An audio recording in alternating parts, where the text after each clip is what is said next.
तो सर ये दोनों तरफ से चेस की गेम हो रही है, एक मूव इधर से हो रही है, एक दूसरी तरफ से हो रही है, तो आखिरी मूव क्या होगी, आखिरी यानी एंड रिजल्ट इसका क्या होगा इस सारे चीज का? देखना है कि इसमें दो बातें हो गई हैं मेरे ख्याल में वाज़े। एक तरफ जज साहिबान का वेट दाखिल हो गया है कि जज साहिबान ने ज़्यादातर ने इस मामले को काजी साहब के खिलाफ फैसला नहीं दिया, दूसरी तरफ उसके हक में भी नहीं दिया और भेज दिया है फेडरल बोर्ड ऑफ रेवेन्यू को। किस हवाले से भेजा है ये मुझे इस बात की इतनी समझ नहीं आती, क्योंकि ये काम अगर फेडरल बोर्ड ऑफ रेवेन्यू का है तो फेडरल बोर्ड ऑफ रेवेन्यू खुद कर सकता है। उसको 60 दिन और 10 दिन और 15 दिन देने की तो कोई ज़रूरत नहीं है। वो तो कानून जो होगा उसकी उस मियाद में उसको चलना होगा chairman federal board of revenue को। तो इसमें एक अंदेशा ये है कि जज साहबान ने FBR पे डाल दिया, FBR चाहे काजी साहब के खिलाफ फैसला दे दे और कुछ फाइंडिंग या रिपोर्ट दे दे तो वो उनके खिलाफ ये मामला चला जाएगा। दूसरी ये जा रही है कि जज साहबान में ये इत्तफाक नहीं हुआ कि काजी साहब के खिलाफ जाए, क्योंकि वो अपने फेलो जज हैं, ही इज ऑल्सो ए जज। तो जज साहबान ने जज साहब की तरफदारी किसी हद तक जो नेचुरल है, मैं उसको ये नहीं कह रहा हूँ कि बदनीयती परवर एक नेचुरल होती है वुकला के साथ, डॉक्टरों के साथ, तो इस तरह ये एक कमराडरी दिखाई है। पर इसका नतीजा क्या निकलता है ये मुझे भी कहना मुश्किल है। ये कह मैं सकता हूँ कि ये नतीजा जो बज़ाहिर निकला है अभी तक ये नहीं निकलना चाहिए था, ये नजर नहीं आता था कि ये निकल सकता है कि रेफरेंस को इन बुनियादों पर कलअदम करार दे दिया जाए, या ये कि शो कॉज नोटिस को जो सुप्रीम जुडिशल काउंसिल ने जारी किया है उसको इन बुनियादों पर कलअदम करार दिया जाए, जबकि ये खालिसतन इख्तियार ही सुप्रीम जुडिशल काउंसिल का है और किसी का नहीं है। जज साहबान के लिए ज़्यादा मुनासिब था अगर वो कहते, अगर उन्होंने इसको किसी के आगे किसी के पास भेजना ही था तो ये सुप्रीम जुडिशल काउंसिल ही के पास भेजते कि वो फैसला करेगी कि ये काजी साहब से कोई गलती हुई है या नहीं हुई। एतजाज़ साहब, आपने शुरू में भी बड़े अच्छे पॉइंट्स आपने रेज़ किए थे। जैसे ही फैसला आया आपने कहा था कि जब माइंड अप्लाई करने वाली बात है कि president has to apply his mind, वो भी आपने कानूनी नुकात पे आपने उठाए थे। लेकिन मैं जो सवाल है जो मैंने पहले किया था उसको मैं रीफ्रेज़ करता हूँ कि 2 केसेस आपके हुए थे। एक तो आप खुद उसमें बड़े रूए रवान थे, इफ्तिखार चौधरी वाला केस, वहाँ पे भी सुप्रीम जुडिशल काउंसिल में गया, उसका नतीजा भी हमारे सामने है। एक और केस भी है इस्लामाबाद हाई कोर्ट के शौकत सदीकी का, वो भी सुप्रीम जुडिशल काउंसिल में आया। मेरा सवाल है कि जो काजी फायज ईसा वाला केस है ये इफ्तिखार चौधरी वाला केस बनेगा या शौकत सदीकी वाला बनेगा? ये इफ्तिखार चौधरी वाला केस तो नहीं बन सकता, वो तो बन ही नहीं सकता। उसमें तो ये वजह ये थी कि उसमें हमने साबित कर दिया था कि रेफरेंस हुआ ही नहीं, कोई रेफरेंस है ही नहीं, कानूनन रेफरेंस कोई मौजूद ही नहीं। मिसाल के तौर पे उसकी वजह क्या थी कि रेफरेंस जब हो सकता है जब कोई जिसमें रेफरिंग अथॉरिटी जो है जिसने रेफरेंस दाखिल करनी हो, यानी सदर या वजीर आजम जिसकी मशवरे पर उसने दाखिल करनी है, उन दोनों में से एक ने या कम से कम एक ने या दोनों ने अपनी माइंड अप्लाई की हो उस पर। अगर माइंड नहीं अप्लाई की उन दस्तावेजात पे या रेफरेंस को पढ़ा ही नहीं तो वो रेफरेंस हो ही नहीं सकता, क्योंकि ये फैसला इस किस्म का फैसला इस नौयत का नवाज शरीफ के केस में 1993 में 11 जजों ने, सुप्रीम कोर्ट के 11 जजों ने किया था, जिसमें उन्होंने ये कहा था कि नवाज शरीफ के बारे में जो दस्तावेजात थी क्योंकि उन पर माइंड अप्लाई नहीं की प्रेसिडेंट इसहाक खान ने, इसलिए 58(2)B के तहत वो अपना हुक्म पास नहीं कर सकते थे या राय नहीं दे सकते थे। मैंने ये बताया कि अर्ज की कि इसमें अब माइंड नहीं अप्लाई की गई। वो जज साहब ने पूछा किस तरह आप कहते हैं, मैंने कहा मैं ये साबित करूंगा क्योंकि इसको पढ़ा ही नहीं है, ना सदर ने, ना वजीर आजम ने, ना लॉ मिनिस्टर ने, ना लॉ सेक्रेटरी ने, ना अटॉर्नी जनरल ने, ना शरीफुद्दीन पीरजादा साहब बरहून ने जो उनके वकील थे, ना मलिक कयूम ने, ना ही सुप्रीम जुडिशल काउंसिल के किसी एक जज ने भी इसको पढ़ा नहीं है।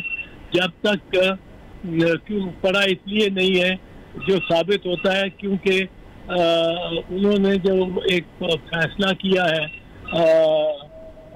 अबूरी फैसला जिस मुअत्तल किया चीफ जस्टिस साहब को, वो ही गलत फैसला है और वो उन्होंने पढ़ा ही नहीं। तो जज साहब बहुत हैरान हुए, वो कहने लगे आप कितना साबित कर सकते हैं कि पढ़ा नहीं।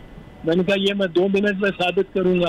कहने लगे कैसे? मैंने कहा आप पैरा नंबर 32 पे आ जाए। पैरा नंबर 32 पे लिखा हुआ था, 32 का हिस्सा लिखा हुआ था और आगे लिखा हुआ था डिलीटेड और सारा खाली पेज था, डिलीटेड लिखा हुआ था। मैंने कहा इसमें तो है कुछ नहीं जो डिलीट हुआ हो, और जो डिलीट किया हुआ है तो ये तो 33 को 32 बन जाना चाहिए। एक अगर किसी ने पढ़ा होता तो वो कहता कि ये देखो ये तो गलत, मतलब है टाइपोग्राफिकल इतना बड़ा एरर है।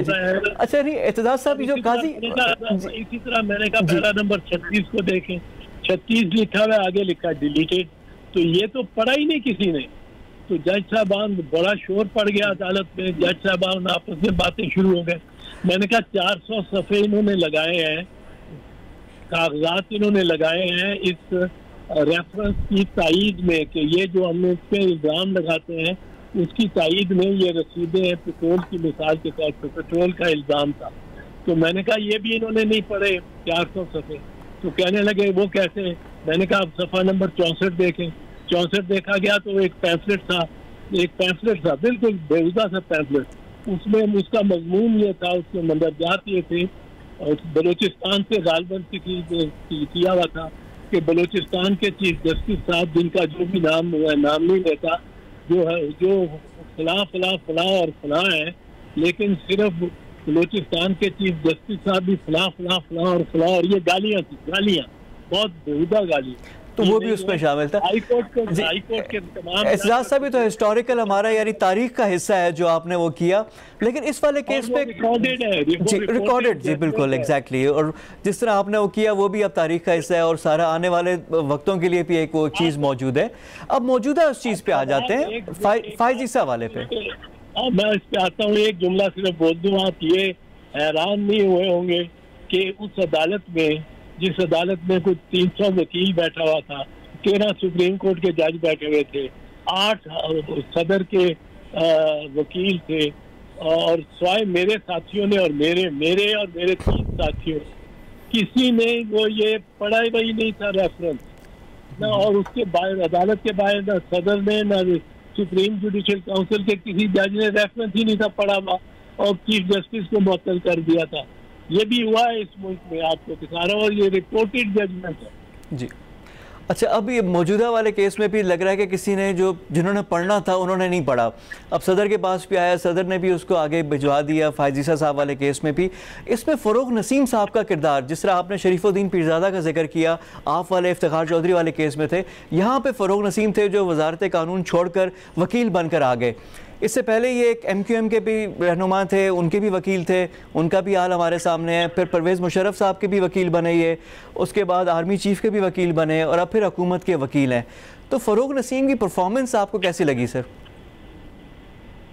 यार किसी साथी वकील की परफॉर्मेंस पे मैं सर हुकूमत को भी अब कर रहे हैं, वज़ीर भी हैं सर, वज़ीर कानून भी हैं, तो यानी कुछ बेहतरी हो सकती थी वहाँ पर भी? बेहतरी तो हर काम में हो सकती है, स्वाय अल्लाह के काम में वही सबसे बेहतर करता है, जिसमें कोई बेहतरी नहीं हो सकती वही जानता है। उसके अलावा इंसान के तो हर काम में बेहतरी हो सकती है। पर अब फ़रोग नसीम अपने कहीं उन्होंने जो भी की होगी दयानतदारी से ही तो मेहनत की होगी। मैं एक सीनियर लॉयर है, उनके बारे में कुछ कह नहीं सकता हूँ, की बातें भी दुरुस्त होंगी जो आपने फरमाई है, लेकिन ये बात उनकी जरूर अजीब लगी है कि एक दफा नहीं 2 दफा गालिबन वो लॉ मिनिस्ट्री छोड़ के और अदालत में आके पेश हुए हैं। ये कोई उनका अनोखापन नहीं था, और इससे ज्यादा मैं कुछ नहीं कह सकता। चले वो मल्टीपल रोल्स करने का भी होगा ना, कि जो मुख्तलिफ रोल भी वो अदा कर सकते हैं। एजाज साहब, इस पे तो आपने कमेंट नहीं किया, लेकिन दूसरी चीज़ पे मैं आपसे लाजमी मैं कमेंट चाहूँगा, वो होगा ये जो सारी जो सूरत हाल अब जारी है काजी फाजिसा वाले केस में, इसमें आपका एक कमेंट था कि वो जो खुद सामने पेश हुए थे, आप अगर वकील होते तो आपने कहा कि मैं अलहदा हो जाता। फिर जज साहब का, मोअज़्ज़ज़ जज साहब का खुद सामने आना, अपनी वाइफ के बिहाफ पे मैसेज डिलीवर करने, किसी और के ज़रिए भी किया जा सकता था, वो कैसा आपको नज़र आ रहा है? प्लस आगे बड़ी अहम जिम्मेदारियां भी आ रही हैं। अगर हम देखें 1996 वाला जो अल-जिहाद ट्रस्ट केस है, उसकी रूह से जो सीनियरिटी का प्रिंसिपल है वो भी आ रहा है, उसमें फिर गवर्नमेंट के भी केसेस आएंगे। जब एक मुनसिफ वाली पोजीशन पे बैठेंगे तो वो बड़ी ऑकवर्ड सिचुएशन नहीं हो जाएगी आगे, एक 2-3 साल आगे अगर आप फास्ट फॉरवर्ड करें तो? ये जो खुद सामने आ गए हैं काजी साहब, जाती तौर पे तो मैं इसके एक अमूमी जो प्रिंसिपल है, अमूमी असूल है, उसकी बुनियाद पर जो सिर्फ वकला पे ही नहीं लगता, पर मैं समझता हूँ, मैं उनको ये मशवरा ना देता कि वो वापस आए, ये मैं कि वो खुद आए, मैं आपको ये अर्ज कर सकता हूँ। क्योंकि उसकी वजह है कि जिस तरह कोई सर्जन, और मेरे बड़े भाई सर्जन थे, वो कभी अपनी बच्चे, अपनी बेटी, अपनी किसी नवासे की नवासी पर ऑपरेशन खुद नहीं करते थे, खड़े हो जाते थे साथ पीछे, बल्कि कई दफा तो वो ऑपरेशन थिएटर में जाते ही नहीं थे। पर वो क्या असूल था कि सर्जन अपने आप से ऑपरेशन नहीं कर सकता। यही काम मैंने इस शर्त पे केस दिया था इफ्तिखार मोहम्मद चौधरी साहब का। इफ्तिखार मोहम्मद चौधरी साहब ने मुझे 13 मार्च 2007 को वकील जब किया और कहा कि मेरे साथ फिर चले, आप अभी पेश हो सुप्रीम जुडिशल कमेटी काउंसिल में, तो मैंने उनको कहा मैं आपका वकील तो बन जाऊंगा, मुझे इस पर कोई एतराज़ नहीं, बहुत एजाज़ है कि आप मुझे वकील कर रहे हैं, चीफ जस्टिस हैं आप, पर मैं आपके से एक शर्त मेरी माननी पड़ेगी। तो कहने लगे फीस तो मेरे पास नहीं है, मैं बाद में दूंगा। मैंने कहा फीस वाली बात नहीं है, बस बात यह है कि आपने इसके बाद, आज के बाद कोई मीडिया से बात नहीं करनी, प्रेस से किसी से बात आपने नहीं करनी, कोई एक प्रेस नोट नहीं जारी करना, एक टॉक शो में नहीं जाना, एक किसी को इंटरव्यू नहीं देना, कोई आपके सामने माइक रख के आपने बोलना नहीं। कहने लगे कि मैं 2 बहुत बड़े एंकर्स को अभी मैं कह के आया हूँ, बाहर जब आते हुए मिले हैं कि मैं बाहर आके आपसे बात करूंगा और आपके शाम के प्रोग्राम में आऊंगा। मैंने कहा अगर आपने जाना है तो आप जाइएगा, मैं आपकी वकालत नहीं कर सकता, लेकिन अगर आपने नहीं जाना और वकालत आपने मेरे से करवानी है तो आपने कोई एक बयान नहीं देना जब तक हमारा केस, जब तक मैं आपको चीफ जस्टिस की कुर्सी पे दोबारा बिठा नहीं लेता। कहने लगे वजह क्या है? मैंने कहा देखिए आप कंट्रोवर्शियल हो जाएंगे, आपके बारे में आप टॉक शो में जाएंगे किसी से भी, उसमें वहाँ बातें निकलेंगी, वो मेरे खिलाफ अगर निकल आई, मेरा कोई ताल्लुक भी ना हो, मैं आपका वकील नहीं हूँ, पर मेरे खिलाफ कोई बात आपने कह दी तो मैं उसका जवाब दूंगा, वो आप फिर उसका जवाब देंगे, फिर कोई और भी इससे पड़ जाएगा, फिर गवर्नमेंट आ जाएगी, आप कंट्रोवर्शियल हो जाएंगे। You are the chief justice of Pakistan, Qazi Faez is the जज of the supreme court of Pakistan. इनको बहस में आना नहीं चाहिए, पर्सनल और पॉलिटिकल और पब्लिक बहस में आना ही नहीं चाहिए। तो ये मैंने कहा था कि मैं होता और अगर ये आते तो मैं तो अपने आप को रिफ्यूज कर लेता कि अब आप ही बात कीजिए, मैं नहीं कर सकता हूँ आपके लिए बात। नतीजा ये हुआ कि इफ्तिखार मोहम्मद चौधरी 2 साल मूवमेंट चलती थी। मार्च 2007 में वो बाजूल हुए, मार्च 2009 में वो दोबारा बहाल हुए। 2 साल मूवमेंट चलती रही, एक बयान उन्होंने नहीं दिया, एक भी बयान। वो अगर कोई साथी उनके पीछे पड़ जाते थे तो मैं साथ खड़ा अगर होता था तो कहते थे इनसे इजाजत दे दें, इतवाज साहब से इजाजत दे दे तो मैं बयान दूंगा। कई मरतबा, मुतअद्दिद मरतबा हुआ, एक बयान नहीं दिया। जब आप बयान नहीं देते तो आप कंट्रोवर्शियल नहीं होते। अगर आप कंट्रोवर्शियल हो जाते हैं तो आपके अपने जितने जज साहिबान कहते हैं, जब फैसला करने पे आते हैं तो वो कहते हैं कि भाई साहब आप तो सियासतदान हो गए। सियासतदान को एक बुरा अंदाजे से समझा जाता है, जो मैं समझता हूँ सियासतदान हमारे सब में सबसे ज्यादा मुकद्दस है। अभी भी बहुत सारे सियासतदान ऐसे हैं जो बहुत ही ताज़ीम के काबिल है, लेकिन वो सियासत एक, वो कहते हैं कि जी आप तो सियासतदान हो गए, अब आप जज नहीं रहे, तो ये अवॉइड करना चाहिए बिल्कुल। लेकिन सर जी, अब आगे सर अगले 2-3 साल में जो चीज़ें होंगी, जो केसेस होंगे, तो वो कैसे होंगे? अब ये दुश्वारी तो आएगी। ये तो मेरा ख्याल है हुकूमत, अगर ये पीटीआई की किसी वक्त हुकूमत रहती है या नहीं रहती और हुकूमत ये चली जाती है और मामलात इनके काजी साहब के रूबरू लगते हैं, तो ये तो दरखास्तें देंगे पीटीआई वाले के जी हमारे केस काजी साहब ना सुने, तो ये एम्बैरसिंग होगा काजी साहब के लिए मेरे ख्याल में। काजी साहब एक बड़ा नाम है, बड़ा जज है, बड़ा खानवादा है उसका, बड़ी कॉन्ट्रीब्यूशन है उसके खानवादे की पाकिस्तान के लिए, और टेम्परामेंटल ज़रा है, कभी गुस्से में आ जाते हैं, कभी नहीं कुछ, पर वो हमारे जज साहब अब कुछ ज़्यादा ही टेम्परामेंटल के हो गए हैं। धीमे धीमे जज नासिरुल मुल्क जैसे ज़रा मुश्किल मिलते हैं। आपने देखा ही है गुज़िश्ता सालों में किस किस्म के जज साहबान आए। उसमें भी आपका बड़ा रोल था। इफ्तिखार चौधरी ने आपकी बात तो उस वक्त तो मान ली थी जहाँ पे बयानात नहीं दिए, लेकिन बाद में जो सो मोटोस लिए, फिर अखबारात की जो हेडलाइन लगती थी वो इफ्तिखार चौधरी साहब की लगती थी। और दूसरा, उन्होंने फ़ीस फिर बाद में दे दी थी आपको, जो आपने कहा कि मैंने फ़ीस शुरू में उन्होंने कहा, मैंने कहा ना दें, तो बाद में उन्होंने दी है या अभी तक वो पेंडिंग है उनकी तरफ? नहीं, कोई पेंडिंग नहीं है। अच्छा।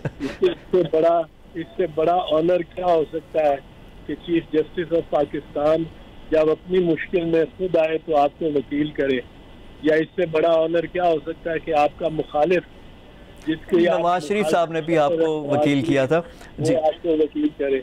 अच्छा, अब आपने कहा कि जी एजाज साहब, जिक्र किया आपने हुकूमत के लिए भी मुश्किलात होंगी और बाकी भी, और अगर गवर्नमेंट रहती है, आपने ये बात भी की काजी फायजी साहब वाले मामले में, तो क्या आपको ये गवर्नमेंट रहती हुई नज़र आ रही है? अब सियासी थोड़ी सी मैं गुफ्तगू करना चाहूँगा कि जो परफॉर्मेंस है, जो एक दरिया का सामना था, उसके बाद एक और दरिया, फिर एक और दरिया, कि मुनीर नियाज़ी का शेर लगता है इन्हीं पे ही बिल्कुल सादिक आता है। तो एक अभी चीनी बहरान से नहीं निकलते, फिर IPPs बहरान, पेट्रोल बहरान, यानी सर्वाइव करती हुई गवर्नमेंट नज़र आती है आपको? बड़ी मुश्किल लगती है, क्योंकि ये खुद अपने आप पे टांगों पे कुल्हाड़ियाँ मारते हैं। अगर इन्होंने किसी के खिलाफ फैसला करना है तो फिर इनको लिए ज़रूरी है कि ये ना सोचें कि ये हमारा बंदा है या उनका बंदा है, फिर ये फैसला करें और उस पर अमल करें, और अपने बंदों को भी उसी लाठी से आंकें जिससे दूसरों को आंकते हैं। ये इम्तियाजी सलूक जो करना चाहते हैं उससे तो नहीं काम बनेगा। और बाकी गवर्नेंस की बड़ी प्रॉब्लम है। गवर्नेंस की अब ये प्रॉब्लम हो जाती है कि इमरान साहब कराची जाते हैं और चीफ मिनिस्टर साहब से नहीं मिलते। हमारी जो पहली गवर्नमेंट थी बीबी शहीद की 1988 में, जिसमें मैं वजीर दाखिला और वजीर कानून बना था, तो उसमें चीफ मिनिस्टर पंजाब नवाज शरीफ थे।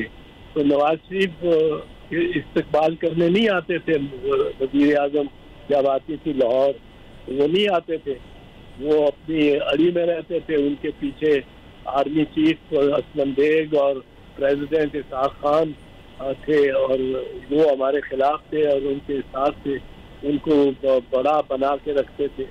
तो हमें बहुत बुरा लगता था, और हम सियासतदान सियासत मामलात को सियासी तौर पे चलाने के तरीका हम इस्तेमाल करते थे, दरगुजर का तरीका। ये पीपल्स पार्टी भी दरगुजर का तरीका, मुराद अली शाह बड़ा सुलझावा आदमी है, उसने किया है, पर ये उसको चोट तो लगी होगी कि वजीर आजम कराची जाएं और उससे और ना मुलाकात करें। यानी जिस तरह अब कोविड की भी सूरत हाल है, मिलजुल कर सारों ने मिलकर ही मुकाबला करना है, क्योंकि पूरे मुल्क पे ये एक वबा, पूरी दुनिया में एक पेंडेमिक फैली हुई है, वो भी करना है। आपने जिक्र किया मोहतरमा बेनज़ीर भुट्टो का भी, आज उनका यौम पैदाइश भी है, कुछ उस हवाले से भी बात करूँगा। प्लस अब अगर गवर्नमेंट अगर डिलीवर नहीं कर रही, अल्टरनेटिव जो अपोजिशन है सर, उसकी तरफ भी तो आप लोग नहीं देख रहे ना, अपोजिशन को भी रिजेक्ट किया गया है। अब ये तो नहीं हो सकता कि 2 साल में लोगों की राय बदल जाए कि वो अपोजिशन बिल्कुल ही आ जाएगी। इन दोनों चीज़ों पे एक लास्ट आपका कमेंट।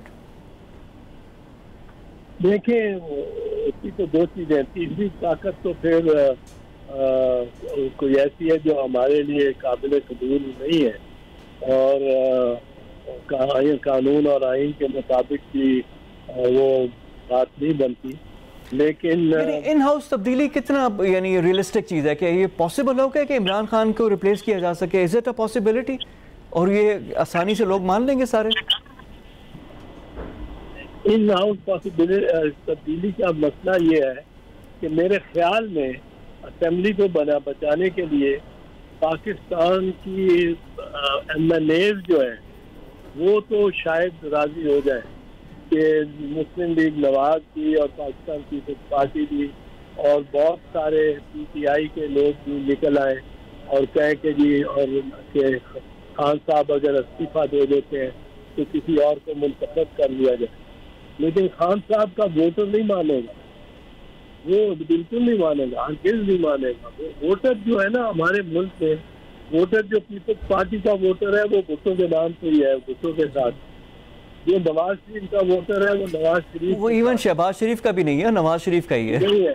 और जो इमरान खान का वोटर है वो इमरान खान 100 गलतियां करता रहे, वो इमरान खान, वो थोड़ा है ज्यादा है वो इमरान खान के साथ, तो ये वो नहीं मानेगा। वो बड़ी सजा देगा PTI के MNAs को और कैंडिडेट्स को और इस ऐसी बात करने की। और मेरा नहीं ख्याल ये मुमकिन है। पंजाब में तो बिल्कुल ही मुमकिन नहीं है। पंजाब में तो अगर आप 4 की मेजॉरिटी है इसकी बुजदार की, इसको हटाते क्यों नहीं? इसलिए नहीं हटाते कि अगर बुजदार को कोई बन नहीं सकेगा, फिर आप कहें कि आप हट जाए तो नया चीफ मिनिस्टर ला ही नहीं सकते। 4 चीफ मिनिस्टर, 6 चीफ मिनिस्टर उनकी अपनी जमात में से होंगे, फिर और जमातों में से होंगे, फिर चौधरी साहिबान होंगे, फिर हर कोई जिसके पास 10 मेंबर होंगे वो चीफ मिनिस्टर बनना चाह रहा होगा भट्टू साहब की तरह। तो ये ऐसी चीजें हैं जो कि इतनी आसान नहीं है कि आप बदल लें, पर इनके से गवर्नमेंट इनके बस का रोक नहीं लगता। इनके बहुत बड़े फैसले करने पड़ेंगे इमरान खान को अगर उसने अपने आप को बाहर रखना है इस मौजूदा सूरत-ए-हाल। जी एतजाज़ साहब, इससे पहले कि आपसे इजाज़त चाहें तो मोहतरमा का भी आज यौम पैदाइश कुछ आपके साथ, क्योंकि आपके यादें, बेनज़ीर यादें भी आपकी हैं, आपने उनके साथ भी काम किया हुआ, उस हवाले से कुछ अल्फाज। बीबी बहुत कुछ छोड़ गई, बहुत यादें, बहुत बातें, बहुत मोहब्बतें, बहुत प्यार, बहुत उसके किरदार की जो अहमियत थी और जो उसका आज कितनी ज़रूरत पाकिस्तान को बेनज़ीर भुट्टो की थी, एक शख्सियत की थी, शायद पहले कभी ना थी। और आज अगर वो होती तो जितनी वो जीवट थी, जिस कदर वो अपने मुखालफों को साथ लेके चलना जानती थी, जिस तरह वो उलझे हुए मामलात को सुलझाना जानती थी, जिस तरह वो मुश्किलात का डट के मुकाबला करना जानती थी, जिस तरह वो हर दुश्वारी से हंस के और बगैर किसी फिक्र में वो निकलना जानती थी, जिस तरह वो फॉरगिव करना, दरगुजर करना जानती थी, ये सब वो बातें हैं जो आज उस लीडर की में ज़रूरी है जो पाकिस्तान को चला रहा हो। और ये बेनज़ीर भुट्टो इस वक्त मेरे ख्याल में इस वक्त की ज़रूरत, बहुत बड़ी ज़रूरत थी, और वो उसकी शहादत पाकिस्तान के लिए बहुत बड़ा नुकसान।